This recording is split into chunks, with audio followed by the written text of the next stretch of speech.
ನಮಸ್ಕಾರ ಎಲ್ಲರಿಗೂ. ಈ ದಿನ ತೋಳುಗಳನ್ನು ಬಲಪಡಿಸಿಕೊಳ್ಳುವಂತಹ 2 ಯೋಗ ಭಂಗಿಗಳ ಬಗ್ಗೆ ತಿಳಿದುಕೊಳ್ಳೋಣ. ಮೊದಲನೆಯದು ಅಷ್ಟವಕ್ರಾಸನ. ಅಷ್ಟ ಎಂದರೆ 8, ವಕ್ರ ಎಂದರೆ ನ್ಯೂನತೆ.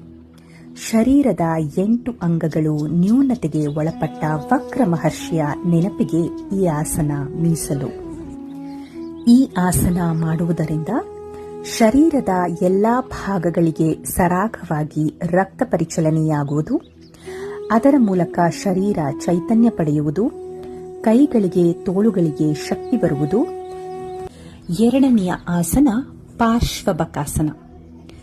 ಈ ಆಸನವು ಬಕಾಸನದ ಮುಂದುವರಿದ ಆವೃತ್ತಿಯಾಗಿದೆ. ಇದು ಅದ್ಭುತವಾದ ಆರೋಗ್ಯ ಪ್ರಯೋಜನಗಳನ್ನು ನೀಡುತ್ತದೆ. ಇನ್ನಷ್ಟು ಮಾಹಿತಿಯೊಂದಿಗೆ ಮತ್ತೆ ಸಿಗುತ್ತೇನೆ. ಧನ್ಯವಾದಗಳು.